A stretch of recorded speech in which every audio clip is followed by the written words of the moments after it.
Regardons ensemble comment se passe la réalisation d'un échéancier avec un patient.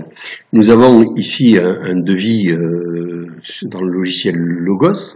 Donc j'ai un devis, je vois en bas 2946 €. Je viens de présenter le devis au patient et il me dit qu'il est d'accord. Je vais donc aller chercher l'échéancier. Donc vous remarquez qu'une étoile parce que j'ai déjà des échéanciers, donc je vais les supprimer pour repartir à zéro. Voilà, je supprime les échéanciers. Donc normalement, s'il n'y a pas d'échéancier, je me retrouve dans une page vide ici et je vais appuyer sur Nouvel échéancier. La somme due apparaît avec 100% et je pourrai procéder de différentes manières. Soit j'ai des échéances régulières. C'est classiquement, c'est la plupart du temps ce qui est fait. Donc je vais ajouter des échéances régulières. Je vais signaler si c'est des chèques tiroirs, s'il va me remettre les chèques dès aujourd'hui. Prenons le cas que ça soit le cas. Le patient me dit je vous remets les chèques aujourd'hui. Je vais remis par le patient à la signature ou alors j'indique la date où il me remet les chèques. Bon, on va dire que c'est aujourd'hui. D'accord. Donc, admettons qu'il est signé il y a 3 jours et il revient aujourd'hui me donner les chèques. Donc, je mets à la date d'aujourd'hui. Et il me demande de les remettre en banque chaque 5 du mois. Donc je vais mettre à partir du 5 janvier. Comme il demande par mois, je vais mettre par mois, tous les mois. Et il me reste à déterminer le nombre de chèques. Admettons qu'il souhaite un règlement en 4 fois.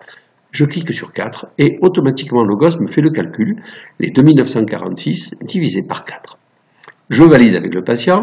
Le patient peut ici vouloir changer d'avis, donc dans ce cas-là, je peux changer immédiatement ici et mettre cette somme-là.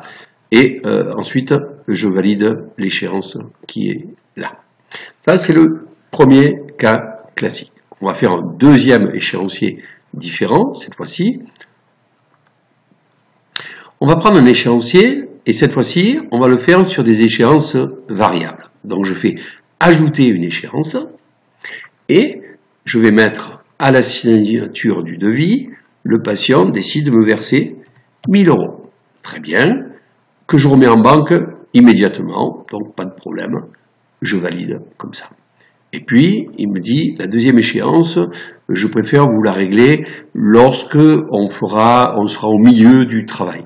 Très bien, donc je choisis par rapport à un rendez-vous pris ou à prendre, et je vais aller dans, par exemple, le contrôle de cicatrisation, qui est un rendez-vous futur, qui n'est pas encore fixé, et je dis, est-ce qu'on est d'accord que vous réglerez quand vous viendrez pour le contrôle avant de poser l'implant? Oui, parfait, on valide ici, c'est donc ma deuxième échéance, et je vais demander quel montant, admettons que le patient me dise encore 1000 € ici, et je valide.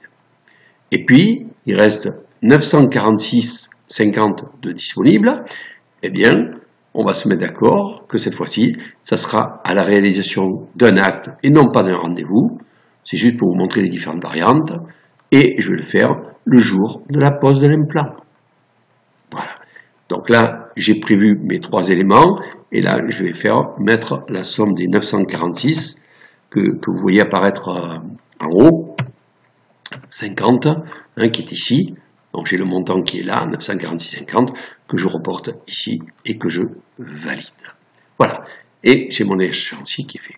Donc vous voyez que on peut véritablement concevoir l'échéancier selon chaque demande du patient.